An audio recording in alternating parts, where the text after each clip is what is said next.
গেল কয়েকদিনের আন্দোলনে বিভিন্ন বন্দরে বন্ধ আমদানি রপ্তানি। মার্চ টু এনবিআর কর্মসূচি সাময়িক স্থগিত, হচ্ছে না অর্থ উপদেষ্টার সঙ্গে বৈঠক। ৮ আগস্ট নতুন বাংলাদেশ দিবস পালনের সিদ্ধান্ত থেকে সরল সরকার। ঢাকায় ৩ বছরের জন্য হচ্ছে জাতিসংঘের মানবাধিকার কার্যালয়, উপদেষ্টা পরিষদের সিদ্ধান্ত। জুলাইয়ের মাঝামাঝিতেও জুলাই সনদ প্রকাশ নিয়ে শঙ্কা আলী রিয়াজের। সরকারের ব্যর্থতার অভিযোগ তুলে ৩রা আগস্ট ঘোষণাপত্র দেবে এনসিপি। কুমিল্লায় ধর্ষণের ঘটনায় গ্রেপ্তার ৫। বিএনপির ওপর দায় চাপানোর অভিযোগ রিজভির। সর্বোচ্চ গুরুত্ব দিয়ে বিচারের আশ্বাস আইন উপদেষ্টার। রাজধানীর হাজারীবাগে বাড়ির পানির ট্যাঙ্কে জমে থাকা গ্যাসে বিস্ফোরণ, শিশুসহ দগ্ধ ৪ জন, বার্ন ইনস্টিটিউটে ভর্তি।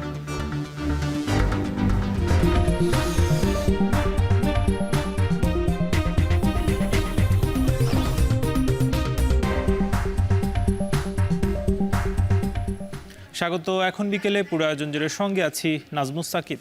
4 দফা দাবি নিয়ে অর্থ উপদেষ্টার সঙ্গে জাতীয় রাজস্ব বোর্ড ও কাস্টমসের 20 সদস্যের প্রতিনিধি দলের নির্ধারিত বৈঠকটি হচ্ছে না। আজ বিকেলে বৈঠকটি হওয়ার কথা ছিল।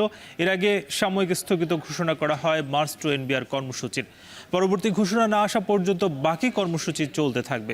সকাল থেকে চেয়ারম্যানের পদত্যাগের 1 দফা দাবিতে আন্দোলন করছেন এনবিআরের কর্মকর্তা কর্মচারীরা, যে কারণে রাজস্ব আদায়ে দেখা দিয়েছে স্থবিরতা। বিস্তারিত গালিব ইবনে রিয়াজের প্রতিবেদনে।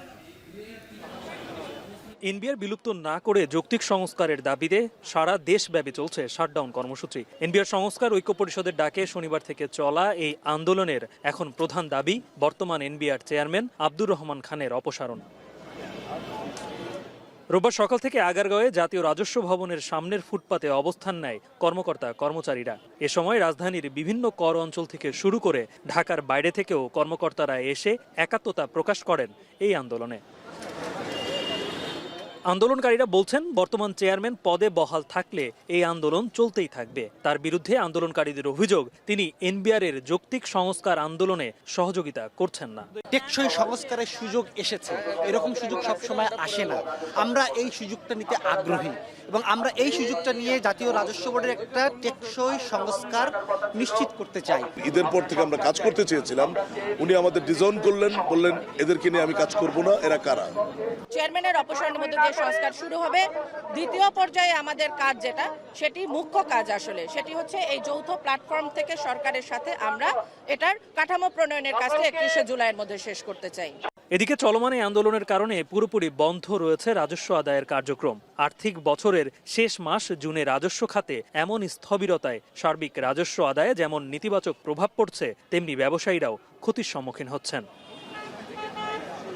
গালিব ইবনে রিয়াজ, এখন, ঢাকা।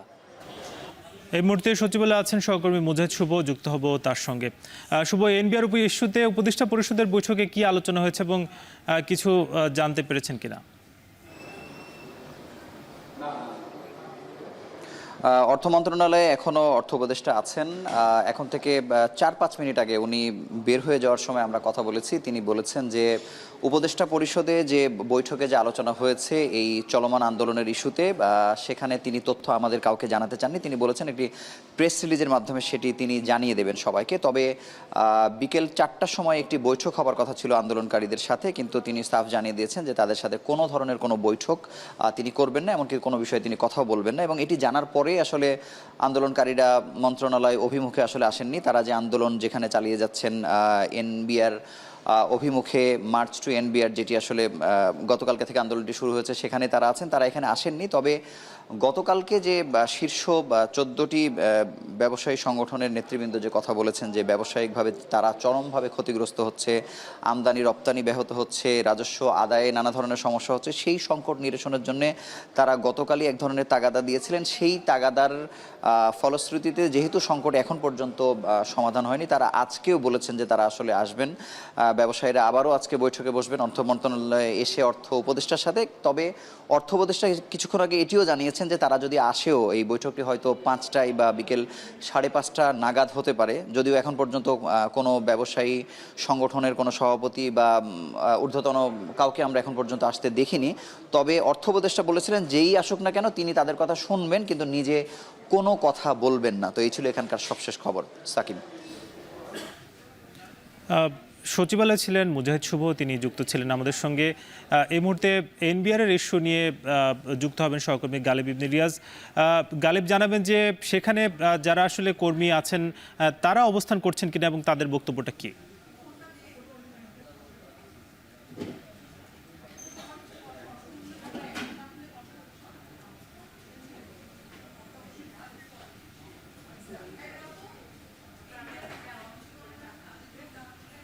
যেটা আমরা এখন পর্যন্ত জানতে পেরেছি সেটি হচ্ছে যে এই মুহূর্তে যারা এখান থেকে গিয়েছিলেন এই অর্থ উপদেষ্টার সাথে বৈঠকের জন্য, কিন্তু সেখান থেকে তারা ফিরে আসছেন।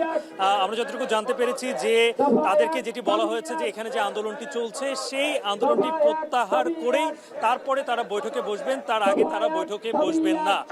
যে কারণে এখান থেকে যে 20 সদস্যের রাজস্ব থেকে 10 জন এবং কাস্টমস থেকে আরো 10 জন, এই 20 সদস্যের যে প্রতিনিধি দলটি যেটি সচিবালয়ে গিয়েছিল তারা ফিরে আসছেন বলে আমরা জানতে পেরেছি। আর এখানে যারা আন্দোলনে অবস্থান করছিলেন তারা এখনো ভিন্ন ধরনের স্লোগান তারা দিচ্ছেন যে এই যে আন্দোলনকে তারা ভিন্ন পথে ধাবিত করার একটা চেষ্টা চলছে সেটি কোনোভাবেই হতে দেওয়া যাবে না।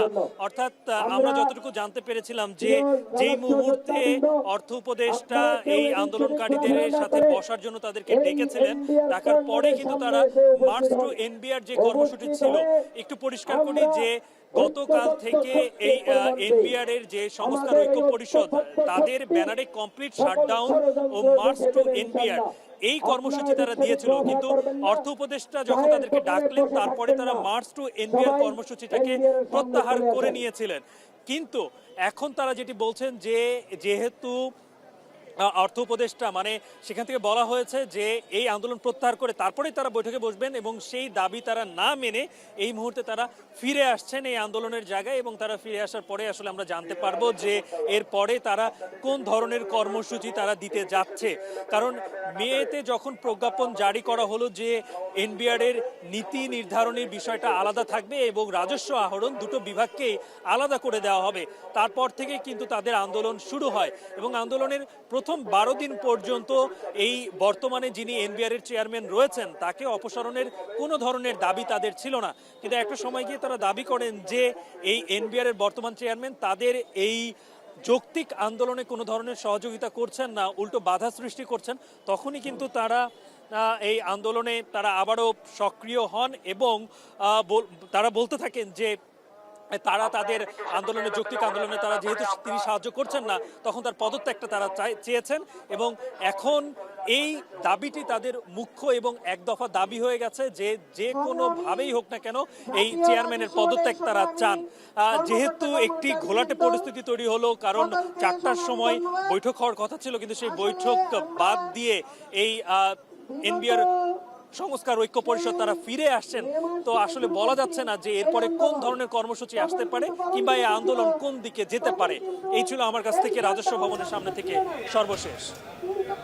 এনবিআর এর সামনে থেকে যুক্ত ছিলেন গালিব ইবনে রিয়াজ, জানাচ্ছিলেন যে এনবিআর এর কর্মকর্তা কর্মচারীরা সেখানে অবস্থান করছেন এবং আন্দোলন করছেন।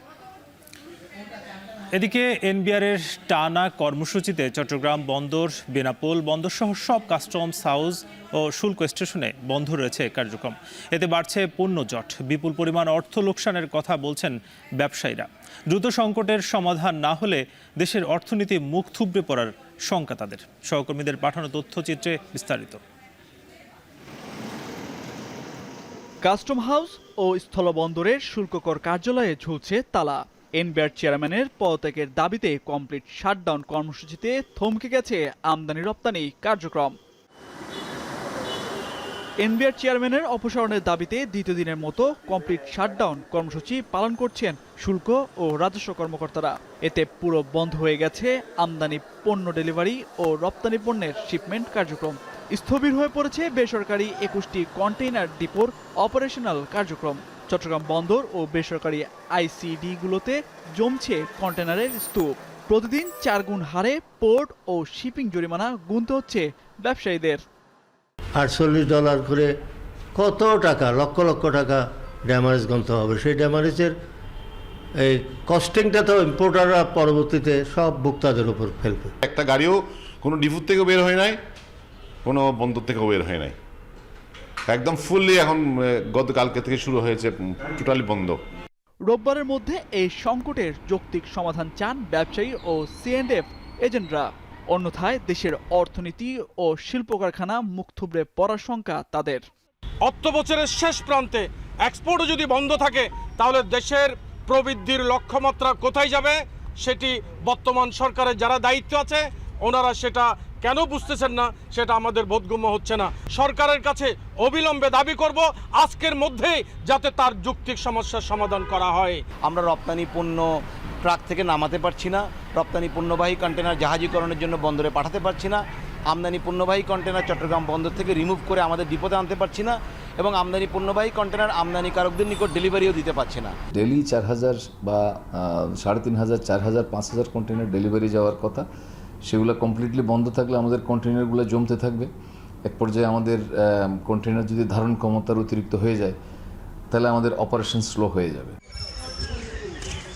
গেল 21 থেকে 26 জুন পর্যন্ত প্রায় 8 কোটি টাকার পণ্য ভারতে রপ্তানি করা হয়। তবে আন্দোলনে গেল 2 দিন ধরে ব্রাহ্মণবাড়িয়ার আখাউড়া স্থলবন্দর দিয়ে বন্ধ রয়েছে আমদানি রপ্তানি সংক্রান্ত কার্যক্রম। তবে শাটডাউন কর্মসূচির আওতামুক্ত রয়েছে যাত্রী পারাপার কার্যক্রম। মার্চ টু এনবিআর ও শাটডাউন কর্মসূচিতে যশোরের বেনাপোল কাস্টমস হাউসে বন্ধ রয়েছে পণ্য শুল্কায়ন, পরীক্ষণ ও লোড আনলোড কার্যক্রম। এতে ভোগান্তিতে পড়েছেন ব্যবসায়ীরা। আমদানি রপ্তানি বন্ধ হওয়াতে আমাদের অনেকগুলো ফাইল আটকায় আছে। এদিকে আপনার বাংলাদেশের গাড়ি, এক্সপোর্টের গাড়ি 200-300 গাড়ি আটকে আছে, আমাদের ইন্ডিয়া থেকেও কিছু গাড়ি আটকে আছে, যার জন্য আমরা অনেক সমস্যায় পড়ে আছি। শ্রমিক মানুষ আমরা, আমাদের রুটি সবই বন্ধ, 1000-20 লোকের কর্মসংস্থান চলে এই পোর্টে। এদিকে পঞ্চগড়ের বাংলাবান্ধা স্থলবন্দরে আটকে পড়েছে আমদানি করা ভুটানি পাথর বোঝাই 151টি ট্রাক। ছাড়পত্র না পাওয়ায় আনলোডের অপেক্ষায় ইয়ার্ডে আছে গাড়িগুলো। একই চিত্র দেখা যায় চাঁপাইনবাবগঞ্জের সোনা মসজিদ, হিলি ও সাতক্ষীরার ভোমরা স্থলবন্দরে। টানা 2 দিন ধরে আমদানি রপ্তানি কার্যক্রম বন্ধ থাকায় ভারতের মহদীপুরে স্থলবন্দরে আটকে আছে 700টি পণ্য বোঝাই ট্রাক। এতে প্রভাব পড়ছে দেশের রাজস্ব খাতে। তামজিদ মির্জা, এখন। অবশেষে 8ই আগস্ট নতুন বাংলাদেশ দিবস পালনের সিদ্ধান্ত থেকে সরে এলো অন্তর্বর্তী সরকার। আর 16 জুলাই শহীদ দিবস এবং 5ই আগস্ট গণ অভ্যুত্থান দিবস উদযাপনের সিদ্ধান্ত নেওয়া হয়েছে। উপদেষ্টা পরিষদের বৈঠকে সিদ্ধান্ত নেওয়া হয়। পরে আইন উপদেষ্টা জানান, দেশ জুড়ে চলমান ভুয়া ও মিথ্যা মামলা বাণিজ্য ঠেকাতে ফৌজদারি কার্যবিধি প্রণালীতে নতুন বিধান যুক্ত করা হয়েছে। বিস্তারিত প্রতিবেদনে। সরকারি চাকরিতে কোটা সংস্কারের দাবিতে শুরু হওয়া ছাত্রদের আন্দোলন শেষমেশ সরকার উৎখাতের ইতিহাস হয় 2024 সালের আগস্টে। 36 দিনের রক্তক্ষয়ী আন্দোলনের মুখে ক্ষমতা ছেড়ে ভারতে আশ্রয় নেন সাবেক প্রধানমন্ত্রী শেখ হাসিনা। এরপর 8ই আগস্ট নোবেলজয়ী ডক্টর মোহাম্মদ ইউনূসকে প্রধান করে গঠিত হয় অন্তর্বর্তী সরকার। জুলাই গণঅভ্যুত্থান এবং সরকারের পট পরিবর্তনের বর্ষপূর্তি হচ্ছে আগামী মাসে। এ নিয়ে রাজনৈতিক দলগুলোর পাশাপাশি অন্তর্বর্তী সরকারও সিদ্ধান্ত নেন কয়েকটি দিবস পালনের। গেল বুধবার মন্ত্রিপরিষদের পরিপত্রে জানানো হয়, জুলাইয়ের কোটা সংস্কার আন্দোলনের মধ্যে রংপুরে পুলিশের গুলিতে আবু সাঈদের মৃত্যুর দিন 16 জুলাইকে শহীদ আবু সাঈদ দিবস, 5 আগস্টকে জুলাই গণ অভ্যুত্থান দিবস এবং 8 আগস্টকে নতুন বাংলাদেশ দিবস পালন করবে সরকার। এমন ঘোষণার পর জাতীয় নাগরিক পার্টি, বাংলাদেশ জামায়াতে ইসলামী সহ অন্যান্য রাজনৈতিক দল এই সিদ্ধান্তে আপত্তি জানায়। পরে এসব সিদ্ধান্ত থেকে সরে আসলো অন্তর্বর্তী সরকার। দুপুরে উপদেষ্টা পরিষদের বৈঠকে 16 জুলাই শহীদ দিবস এবং 5ই আগস্ট গণ অভ্যুত্থান দিবস উদযাপনের সিদ্ধান্ত আসে।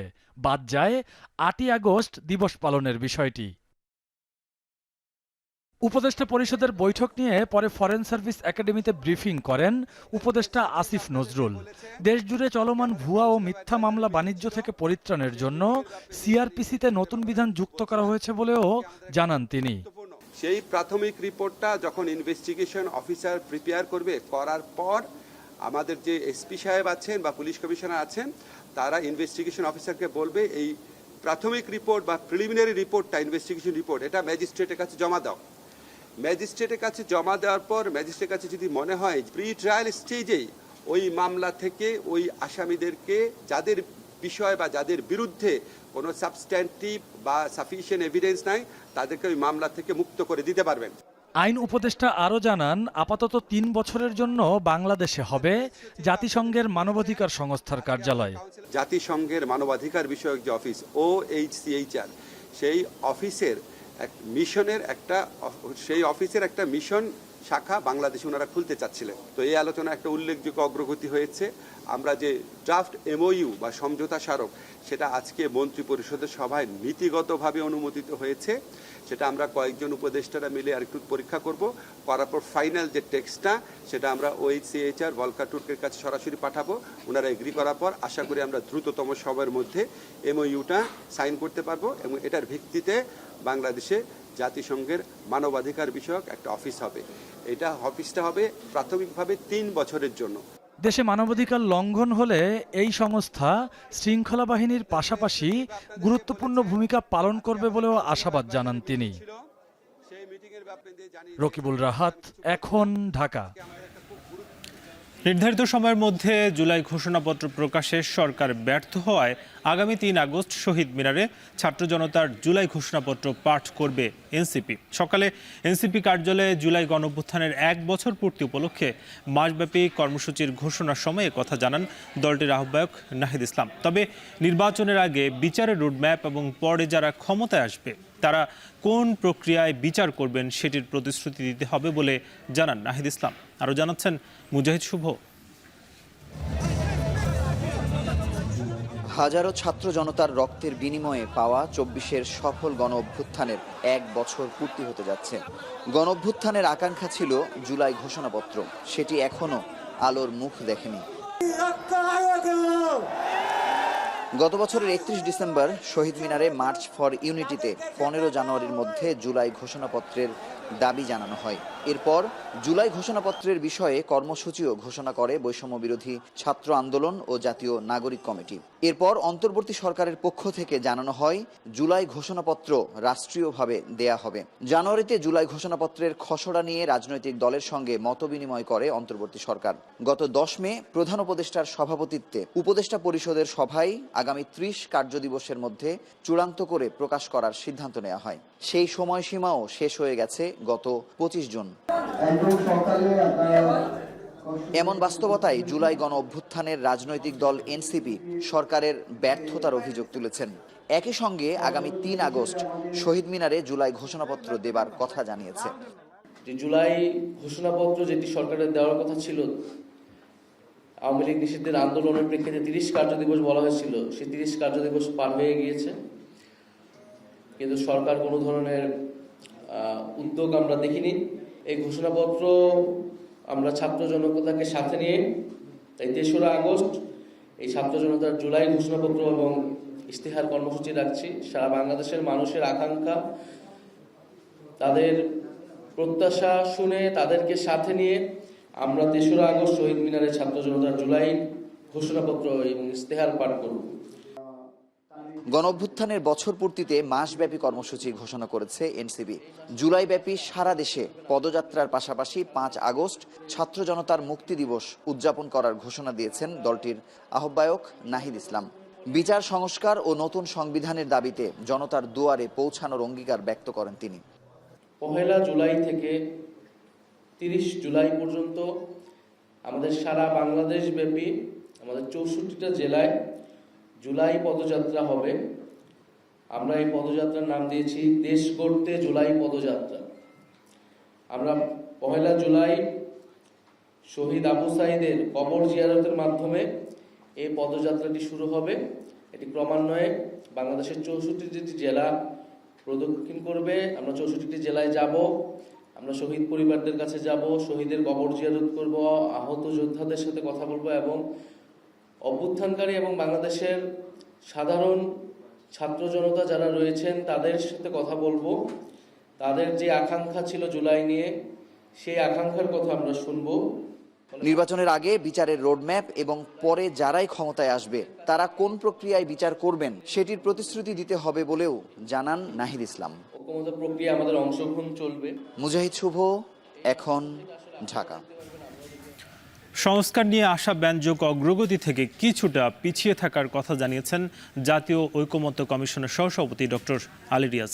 সকালে রাজধানীর ফরেন সার্ভিস একাডেমিতে রাজনৈতিক দলগুলোর সাথে দ্বিতীয় দফার ৭ম দিনের বৈঠকের সূচনা বক্তব্যে এ কথা জানান তিনি। বলেন, একদিন বাদে জুলাই মাস শুরু হলেও রক্ত পেরিয়ে সবাই যে ফ্যাসিবাদ ও নিপীড়ন পার করে এসেছে সেখানে আর কেউ ফিরতে চায় না। তিনি আরও বলেন, সংস্কারের প্রশ্নে দল ও ব্যক্তির বাইরে গিয়ে জাতীয় আকাঙ্ক্ষার প্রতিফলন ঘটাতে হবে, না হলে শহীদদের দায় মেটানো সম্ভব হবে না।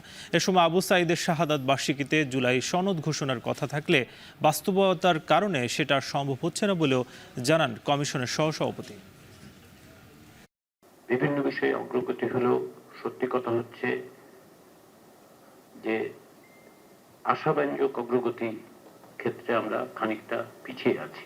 আমরা আশা করেছিলাম আবু সাঈদের শাহাদাত বার্ষিকীতেই আমরা সকলে মিলে এই সনদে স্বাক্ষর করতে পারবো। সেটা কতটা সম্ভব হবে সেটা আপনাদের উপর নির্ভর করে। আমরা খানিকটা শঙ্কিত যে সেই জায়গায় আমরা যাব না। তবে এটা আমি বলতে পারি যে আমাদেরকে অবশ্যই জুলাই মাসের মধ্যেই এই প্রক্রিয়ার একটা পরিণতির দিকে যেতে হবে। এদিকে জাতীয় ঐকমত্য কমিশনের দ্বিতীয় দফার বৈঠকের বিষয়ে জানাতে রাজধানীর ফরেন সার্ভিস একাডেমির সামনে আছেন সহকর্মী জাওয়াদ মাহমুদ। যুক্ত হব তার সঙ্গে। জাওয়াদ, জানাবেন যে আজকের বৈঠকে এখন পর্যন্ত কি কি বিষয়ে আলোচনা হয়েছে এবং জুলাই সনদ নিয়ে কোনো কথা হয়েছে কিনা? সকাল 11টা থেকে মূলত এই যে দ্বিতীয় দফার বৈঠক হচ্ছে, আজকে 7ম দিনের মতো চলছে। আর সকালে এবং মধ্যাহ্নভোজের বিরতির সময় জানানোর চেষ্টা করছিলাম মূলত মধ্যাহ্নভোজ পর্যন্ত রাজনৈতিক দলগুলো যে জাতীয় সাংবিধানিক কাউন্সিল অর্থাৎ এনসিসি ছিল সেটি পরিবর্তন হয়ে যে নতুন একটি কাঠামোর কথা বলা হচ্ছে, যে সংবিধান ও সংবিধিবদ্ধ প্রতিষ্ঠানের নিয়োগ কমিটি, সেটি নিয়ে মধ্যাহ্নভোজ পর্যন্ত আলোচনা হয়েছে, কিন্তু সেখানে আসলে কোনো উল্লেখযোগ্য অগ্রগতি হয়নি। এই আগে গত সপ্তাহে যে অবস্থায় ছিল অর্থাৎ দলগুলো যে যার অবস্থানে ছিল সেখানেই তাদের সেই অপরিবর্তিত অবস্থানে রয়েছে। এবং এ নিয়ে কমিশনের সহসভাপতি অধ্যাপক আলী রিয়াজ তিনি বলেছেন যে বিশেষ করে বিএনপি এই যে কমিটি গঠনের সাথে দ্বিমত পোষণ করছে। তারা বলছে যে এই ধরনের কমিটি এটি নির্বাহী বিভাগকে দুর্বল করে দিবে এবং প্রধানমন্ত্রীর যে ক্ষমতা সেখানে কিছুটা হ্রাস টানবে বলে তারা মনে করছেন এবং এটি নিয়ে তারা যুক্তিতর্ক উপস্থাপন করছেন। মূলত যেহেতু বিএনপি সহ এবং বিএনপির সাথে বিএনপির যে জোট সঙ্গী রয়েছে 12 দলীয় জোট, জাতীয়তাবাদী সমমনা জোট, এর এনডিএম সহ এই কয়েকটি দল মূলত এই যে কমিটির সাথে দ্বিমত পোষণ করছেন এবং এই দলগুলোকে আগামী যে বৈঠকটি হবে সেখানে তাদের দলীয় ফোরামে যেন আলোচনা করে এসে তাদের মতামত জানায় সেই সুযোগটি রাখা হয়েছে। এবং দ্বিতীয় ধাপের অর্থাৎ এই মধ্যাহ্নভোজের পরে যে আলোচনা হচ্ছে এখানে মূলত দ্বিকক্ষ বিশিষ্ট যে সংসদের কথা বলা হচ্ছে সেটি নিয়ে আলোচনা হচ্ছে। যদিও দ্বিকক্ষ বিশিষ্ট সংসদ নিয়ে সবার ঐক্যমত রয়েছে, কিন্তু প্রক্রিয়া অর্থাৎ উচ্চকক্ষে সংসদ সদস্যরা কিভাবে নির্বাচিত হবে সেটি নিয়ে কক্ষের সদস্যরা কিভাবে নির্বাচিত হবে সেই আলোচনাটি এখন হচ্ছে। এখানে মূলত অধিকাংশ রাজনৈতিক দলই এই যে সংখ্যানুপাতিক অর্থাৎ মোট ভোটের সংখ্যানুপাতিক পদ্ধতিতে উচ্চকক্ষের সদস্যের যে নির্বাচন সেটি তারা চাচ্ছেন, কিন্তু বিএনপি এখানে একটি দ্বিমত পোষণ করছেন। তারা বলছেন যে সংসদ অর্থাৎ নিম্নকক্ষে যে ভোটের আসন তার অনুপাতে উচ্চকক্ষের সদস্য তারা নির্বাচিত হবে, এটি নিয়ে মূলত এখন আলোচনা চলছে আমরা দেখছি। এবং আরেকটি বিষয় জুলাই সনদ নিয়ে আপনি যেটা জানতে চেয়েছিলেন, সকালে সূচনা বক্তব্যে এই বৈঠকের শুরুর প্রারম্ভিকে অধ্যাপক আলী রিয়াজ বলছিলেন যে রাজনৈতিক দলগুলো যেন তাদের দলীয় এবং ব্যক্তিগত স্বার্থে উঠে একটি ছাড় দেওয়ার যে মানসিকতা সেটি তারা পোষণ করেন এবং তিনি এক ধরনের হতাশা প্রকাশ করেছেন। অর্থাৎ এই সংস্কার নিয়ে এই পর্যায়ে এসে যে পরিমাণ অগ্রগতি হওয়ার কথা ছিল সেটি হচ্ছে না, সেদিন তার বক্তব্যে বলছেন যে আশাব্যঞ্জক অগ্রগতি তারা দেখতে পাচ্ছেন না এবং এই নিয়ে বলছেন যে এটি তাহলে আসলে জুলাই শহীদদের যে আকাঙ্ক্ষা বা যে জাতীয় আকাঙ্ক্ষা তৈরি হয়েছে সেই আকাঙ্ক্ষা বাস্তবায়নে বিঘ্ন ঘটবে এবং এই চলতি মাসে অর্থাৎ আগামী দিন থেকেই জুলাই মাস শুরু হবে। জুলাই মাসের মধ্যেই সনদ ঘোষণার একটি প্রত্যয় ব্যক্ত তিনি আবারও করেছেন, কিন্তু সেখানে তিনি আরেকটা কথা বলেছিলেন যে আবু সাঈদ অর্থাৎ শহীদ আবু সাঈদের যে শাহাদাত বার্ষিকী সেই দিনটিকে লক্ষ্য রেখে মূলত জুলাই সনদ ঘোষণা করার কথা ভাবছিল কমিশন। যেহেতু রাজনৈতিক দলগুলো যে মৌলিক সংস্কার নিয়ে এখনও ঐক্যমতে পৌঁছাতে পারেনি সেহেতু যেহেতু সেই দিনটি আসলে হচ্ছে না বলে এমনটি তিনি আভাস দিয়েছেন, কিন্তু তিনি তার কথার মধ্যে বারবার বলার চেষ্টা করেছেন বা বোঝানোর চেষ্টা করেছেন যে কোনোভাবেই হোক আগামী মাসে অর্থাৎ জুলাই মাসে জুলাই সনদ ঘোষণা করতে কমিশন বদ্ধপরিকর। এবং বিকেলে রাজনৈতিক দলগুলো তাদের মতামত আবার তুলে ধরবেন সামগ্রিক বিষয়ে, সে নিয়ে আমরা হয়তো তখন আবার জানাতে পারবো। এই ছিল রাজধানীর ফরেন সার্ভিস একাডেমি থেকে আমার কাছে সবশেষ। কুমিল্লায় মুরাদনগরে ধর্ষণের মামলায় মূল অভিযুক্ত ফজর আলীকে সায়দাবাদ থেকে গ্রেপ্তার করেছে পুলিশ। ভোর 5টার দিকে ঢাকার সায়দাবাদ এলাকা থেকে তাকে গ্রেপ্তার করে কুমিল্লায় নেওয়া হয়েছে। সামাজিক যোগাযোগ মাধ্যমে ভিডিও ছড়ানোর অভিযোগে নারী ও শিশু দমন আইন ও পর্নোগ্রাফি আইনের মামলায় আরও 4 জনকে গ্রেপ্তার করে পুলিশ। মাসুদ আলমের প্রতিবেদন বিস্তারিত। কুমিল্লার মুরাদনগরের বসতঘরে দরজা ভেঙে এক নারীকে ধর্ষণ এবং ভিডিও চিত্র ধারণ করে ছড়িয়ে দেওয়ার অভিযোগে পৃথক 2টি মামলায় অভিযুক্ত ফজর আলী সহ 5 জনকে গ্রেপ্তার করেছে পুলিশ। ভুক্তভোগী নারীর করা ধর্ষণ মামলায় রোববার ভোরে ঢাকার সায়দাবাদ এলাকা থেকে গ্রেপ্তার করা হয় ফজর আলীকে। এরপর তাকে কুমিল্লায় নেওয়া হয়। এর আগে রাতভর বিভিন্ন স্থানে অভিযান চালিয়ে অভিযুক্ত আরও 4 জনকে গ্রেপ্তার করা হয়। গ্রেপ্তার হওয়া সবার বাড়ি মুরাদনগর উপজেলার বায়েরচর গ্রামে। ভুক্তভোগী জানায়, গেল বৃহস্পতিবার রাতে ধর্ষণের শিকার ভুক্তভোগী নারী সন্তানদের নিয়ে 15 দিন পূর্বে বেড়াতে আসেন বাবার বাড়িতে। ঘটনার দিন রাত 10টার দিকে ফজর আলী তার বাবার বাড়ি গিয়ে ঘরের দরজা খুলতে বলেন। এ সময় তিনি দরজা খুলতে অস্বীকৃতি জানান। এক পর্যায়ে ওই ব্যক্তি ঘরের দরজা ভেঙে ভেতরে ঢুকে তাকে ধর্ষণ করেন। এই ঘটনার ভিডিও সামাজিক যোগাযোগ মাধ্যমে ছড়িয়ে পড়লে দেশ জুড়ে তোলপাড় শুরু হয়। ওই মেয়ের একটা খারাপ ছবি ফেসবুকে ভাইরাল হয়েছে। উক্ত সংবাদের ভিত্তিতে আমরা এটা পর্যালোচনা করি। 4 জন আসামিকে গ্রেপ্তার করি। তাদের ভিতরে আইনগত ব্যবস্থা পুরো ক্রিয়াধীন আছে। তারা এখন আমাদের থানা হাজতে আছে। ফজর আলী আহত ছিল, সে বর্তমানে আমাদের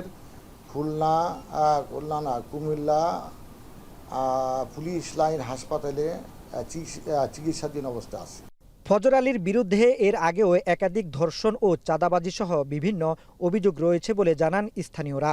খারাপ আগেও হিন্দু মাইয়া নিয়ে বাইন যাতে ডাহাতি করতো। আগে এক জিনিস মাইয়া বনিয়া সহ বাইন যাতে ডাহাতি করতো, এটা বিচার আশা করতে। আবার আরেকটা প্রতিবন্ধীর বোন জোর ধরে নিয়ে এই যশোর নিয়ে আটকা রাখছিল। আমরা গ্রামলা বিচার করতাম, বুঝলাম তার মা তাতে এই বিচার হাজির নেয়। খারাপ লোক, চুরি ডাকাতি করে, জুয়া খেলে মানুষেরা প্রতারণা করে, উনি ইয়াবাই ব্যবসা করে।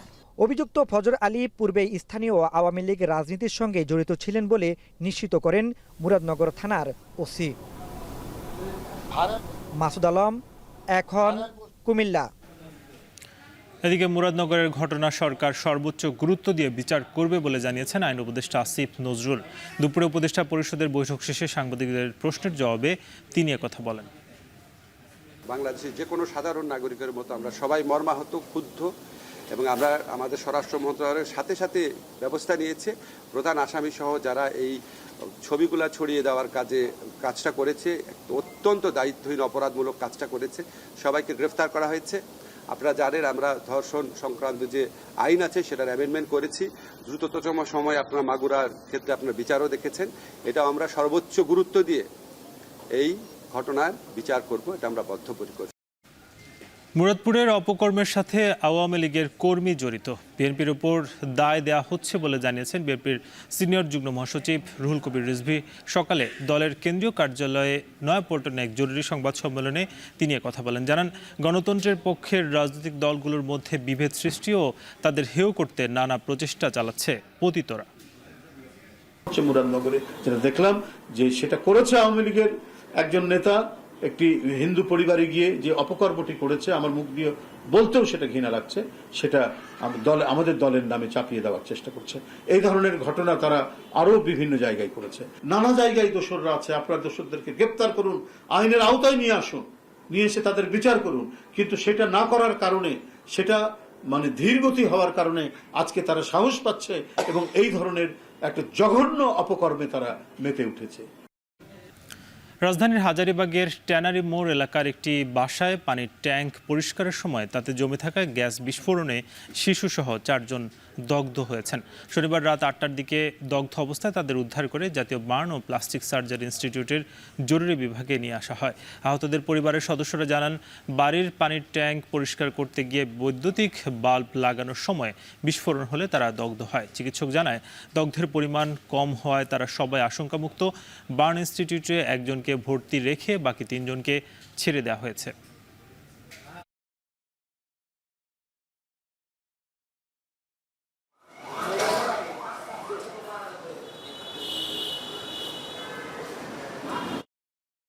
একটা লাইন টানছিল, লাইন টানার পরে যখন পানিটা পরিষ্কার করবে খাদ্যান থেকে, ওই খাদ্যান থেকে বিস্ফোরণটা হয় সুইচ দেওয়ার সাথে সাথে। জিয়াউদ্দিন হচ্ছে আমার মামা, উনি আহত হয়েছে এবং ওনার বাচ্চারা আহত হয়েছে। আর একজন কর্মচারী ছিল, ওনার বাসায় থাকে, উনিও আপনার দিন মজুরি কাজ করে, উনিও আহত হয়েছে পরিষ্কার করতে গিয়ে আর কি। 3 জনের হচ্ছে গিয়ে শিশু 2 জন সহ 3 জনের পোড়ার শতাংশ আসলে কম। একজনের 4%, একজনের 5% এবং একজনের 6%। ওনাদেরকে আমরা প্রাথমিক চিকিৎসা দিয়ে ছুটি দিয়ে দিচ্ছি, ওনারা ভালো আছেন। আর একজন আছেন, উনি অ্যাডাল্ট পেশেন্ট, ওনার হচ্ছে গিয়ে 17% পুড়েছে, ওনাকে আমরা ভর্তি রেখেছি এবং মেইল এসডিইউতে ওনাকে আমরা শিফট করছি। সড়ক দুর্ঘটনায় সহপাঠী নিহতের ঘটনায় রাজধানীর সায়েন্স ল্যাব মোড় অবরোধ করে আন্দোলন করেছেন ধানমন্ডি আইডিয়াল কলেজের শিক্ষার্থীরা। দুপুরে শিক্ষার্থীদের অবরোধের কারণে ওই সড়কে যান চলাচল বন্ধ হয়ে তীব্র যানজট হয়। প্রায় 1.5 ঘন্টার অবরোধের আশপাশে এলাকার যানজট এলাকায় ছড়িয়ে পড়ে। শিক্ষার্থীরা জানায়, তাদের সহপাঠী আরশাদ গত 23 মে রাতে বন্ধুদের সাথে 300 ফিট এলাকায় ঘুরতে যায়। ফেরার পথে মোটরসাইকেলে বাংলা মোটর এলাকায় পৌঁছলে একটি ট্রাক দুর্ঘটনায় তার মৃত্যু হয়। তবে অভিযুক্ত চালককে পুলিশ গ্রেপ্তার করলেও পরে জামিনে বের হয়ে আসে। সহপাঠী হত্যার বিচার না পাওয়ায় তারা সড়ক অবরোধ করতে বাধ্য হয়েছেন বলে জানায়।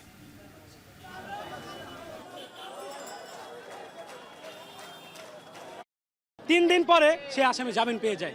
আমার কথা হলো, কিভাবে সে আসামি 3 দিনের ভিতরে জামিন পেয়ে যায়? একটা হত্যা মামলার আসামি এবং কে ভিকটিম কেউ জানেও না, সে জামিন পেয়ে যায়। ট্রাক চাপা দিয়ে হত্যা করা হয়েছে, এই হত্যার বিচার করা হবে করে আজ এই পর্যন্ত এসেছে এবং আজ এই কেসটি ধামাচাপা পড়তে চলেছে।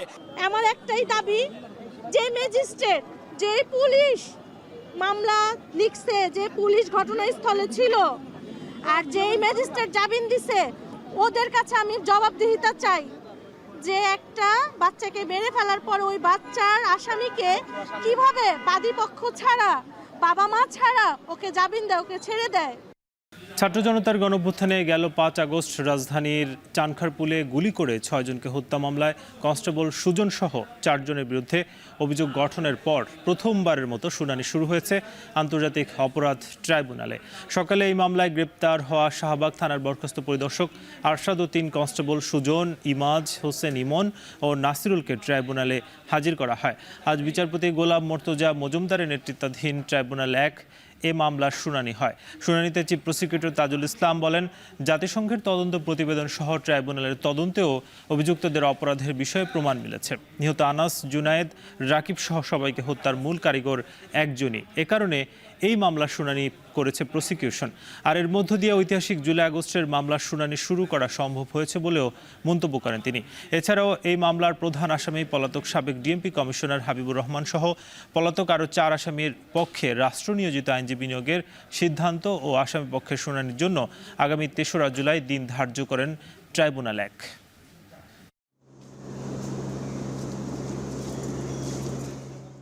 অভিযোগ গঠন শুনানিতে প্রসিকিউশনের পার্ট যেটা, সেটা অনারেবল চিফ প্রসিকিউশনের পার্ট বলেছেন। ডিফেন্সের পক্ষ থেকে সময়ের আবেদন করা হয়েছে এবং অনারেবল ট্রাইব্যুনাল সন্তুষ্ট চিত্তে মঞ্জুর করেছেন, অ্যাডজর্নমেন্ট দিয়েছেন এবং আগামী 3রা জুলাই দিন ধার্য করা হয়েছে। অবহেলিত এসএমই খাতকে এগিয়ে নেওয়ার তাগিদ দিয়েছেন সিপিডির সম্মাননীয় ফেলো ডক্টর দেবপ্রিয় ভট্টাচার্য। দুপুরে আন্তর্জাতিক এসএমই দিবস উপলক্ষে আগারগাঁয়ে বিডা ভবনে এক আলোচনা সভায় তিনি বক্তব্য রাখেন। এসএমই খাতে 27% অনাদায়ী ঋণের উল্লেখ করে ঋণ নির্ভরতা থেকে বের হবার তাগিদ দেন বক্তারা। নির্বাচন ইশতেহার ও জাতীয় সংসদে এই খাতের প্রতিনিধিত্বের প্রস্তাব উঠে আসে আলোচনা সভায়। এ সময় বিডার নির্বাহী চেয়ারম্যান চৌধুরী আশিক মাহমুদ বিন হারুন জানান, সরকারের নানা উদ্যোগ রয়েছে খাত উন্নয়নে। বলেন, অর্থনীতিতে এসএমই খাতের অবদান 25%-এরও কম। আর প্রধান উপদেষ্টার আন্তর্জাতিক বিষয়ক সংক্রান্ত বিশেষ দূত লুৎফি সিদ্দিকী দক্ষতা বাড়ানোর উপর তাগিদ দেন।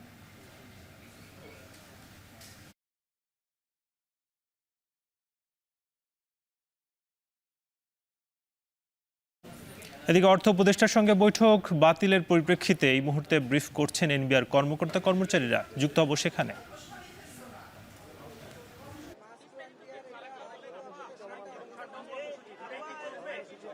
কর্মসূচি চলমান থাকবে, যেটাই থাকুক, আর পরিবর্তন আসলে আমরা আপনাদেরকে প্রেস রিলিজের মাধ্যমে জানিয়ে দেব। চলমান থাকবে। সচিবালয় আসলে আমাদের একটা গ্রুপ গিয়েছে, কিন্তু সেখানে গিয়ে দেখে যে আসলে অর্থ উপদেষ্টা মহোদয়ের কোনো শিডিউল মিটিং সেই সময় ছিল না। তারা আসছে রাস্তায়, এই কারণেই আমরা আপনাদেরকে সঠিক একদম সিদ্ধান্তটা জানাতে পারছি না এই মুহূর্তে।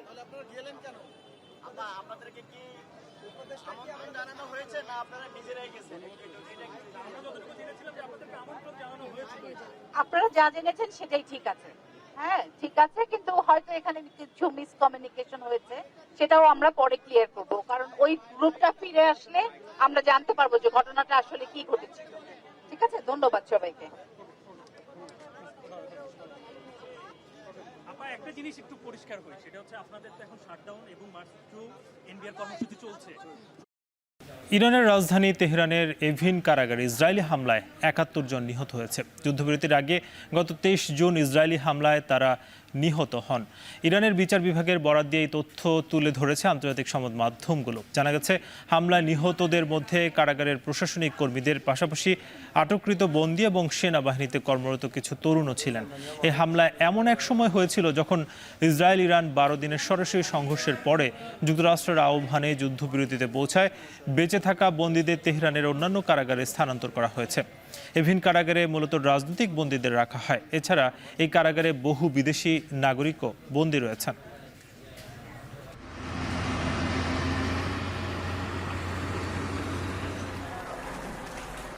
এদিকে ভারতের উড়িষ্যার পুরীতে রথযাত্রায় পদতলিত হয়ে ২ নারীসহ অন্তত ৩ জনের মৃত্যু হয়েছে। এই ঘটনায় আহত হয়েছেন আরও বেশ কয়েকজন।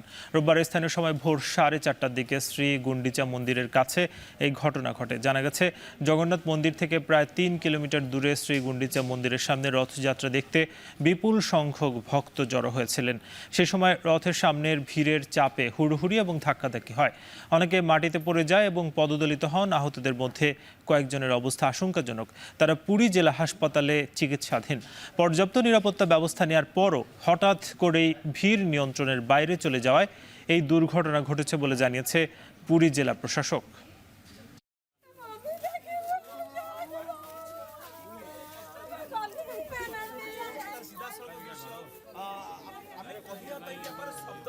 বাংলাদেশি বংশোদ্ভূত প্রবাসী ফুটবলারদের ট্রায়ালের দ্বিতীয় দিনে খেলোয়াড়দের পাসিং, ভিশন এবং অফ দ্য বল মুভমেন্ট পর্যবেক্ষণ করেছেন বাফুফের কোচিং প্যানেল। ট্রায়াল দিতে আসা ফুটবলারদের স্বপ্ন লাল সবুজের জার্সি গায়ে জড়ানোর। সাবেক ফুটবলার ও কোচ সাইদ হাসান কানন বলছেন, প্রথম দিনের চেয়ে উন্নতি করেছেন ট্রায়াল দিতে আসা ফুটবলাররা। বিস্তারিত জুবাইর আহমেদের প্রতিবেদনে। বাফুফের ট্রায়ালের সময় ৩ দিন। এই ৩ দিনের মধ্যে কোচদের কুটবুকে নিজের নামটা তুলে নেওয়ার প্রাণান্ত চেষ্টা। অন্য অনেকের মতোই লাল সবুজের জার্সি গায়ে চড়ানোর স্বপ্ন ইব্রাহিমের। ক্যামেরার সামনে বেশ প্রাণবন্ত দেখা গেল তাকে। বোঝাই যাচ্ছিল বাংলাদেশের মাটিতে নিজেকে প্রমাণের সুযোগ পেয়ে বেশ খুশি লন্ডন থেকে আসা এই তরুণ। জানালেন, ট্রায়াল সেশনে দারুণ সময় কেটেছে তার।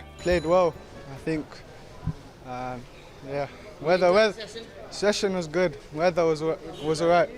How was it from yesterday? Yeah, way better. I enjoyed it more. How was your fitness today? But yeah, it was good. I was running more, getting more in the ball. Yeah. Okay. Are you looking forward to tomorrow? Yes, very excited. I'm excited to play. নিজের প্রেরণার নাম বলতেই জানালেন হামজা চৌধুরীর কথা। ইব্রাহিমের সঙ্গে আসা নাভিদও বললেন, হামজা চৌধুরীর অনুকরণেই বাংলাদেশে এসেছেন তিনি। ইংলিশ প্রিমিয়ার লিগ থেকে আপাতত খানিকটা দূরেই আছেন হামজা। ইংল্যান্ড থেকে আসা তরুণ ফুটবলাররা জানালেন, এই ডিফেন্সিভ মিডফিল্ডারকে আবারও শীর্ষ স্তরের ইংলিশ ফুটবলে দেখলে তৃপ্তই হবেন তারা। Hamza Chowdhury. Of course. Hamza Chowdhury. Inspiration, Hamza Chowdhury. Hamza Chowdhury. Yeah. Wow, great. তবে যে স্বপ্নটা নিয়ে এসেছেন এসব তরুণ, সেটা পূরণ হওয়ার রাস্তাটাও একেবারেই সহজ না। দ্বিতীয় দিনে কাজ হয়েছে পাসিং, ভিশন এবং অফ দ্য বল মুভমেন্ট নিয়ে। দেশের সাবেক জাতীয় দলের গোলরক্ষক এবং মোহামেডানের গোলরক্ষক কোচ সাইদ হাসান কানন সন্তুষ্ট তাদের পারফরমেন্স নিয়ে। আজকে তো পাসিং প্র্যাকটিস, তারপরে স্মল সাইডেড গেম, দেন 11v11। গতকালকে গরম ছিল, আজকে ওয়েদার ভালো করছে আরো ইমপ্রুভ করছে আজকে আরো। ওরা টায়ার্ড ছিল, এনভায়রনমেন্ট গরম সব কিছু মিলে কালকে থেকে আজকে ইমপ্রুভ করতেছে। কালকে তো ম্যাচ আছে, আজকে বিকালে ট্রেনিং আছে, আবার একটা সেশন আছে, দেন আপনার কালকে আমরা তো একটা ম্যাচ খেলবো বলছি। আগামীকাল ট্রায়ালের শেষ দিন, খেলতে হবে ম্যাচ, সেখানে থাকবেন আগ্রহী এসব ফুটবলারের পরিবারের সদস্যরাও। সেই সঙ্গে বাফুফে আর বাংলাদেশের কোচদের মন জয় করারও শেষ সুযোগ এটি। বাংলাদেশ ফুটবলের আগামী দিনের ভবিষ্যৎটাও পরখ করা হবে 3 দিনের সামগ্রিক মূল্যায়ন শেষে। জুবায়ের আহমেদ, এখন বিকেল শেষ করব, তবে তার আগে শিরোনামগুলো আরও একবার। এনবিআর আওতাধীন সব দপ্তরকে অত্যাবশ্যকীয় সার্ভিস ঘোষণা, অনতিবিলম্বে আন্দোলনকারীদের কাজে যোগ দেবার নির্দেশ, কর্মসূচি চালিয়ে যাওয়ার ঘোষণা ঐক্য পরিষদের।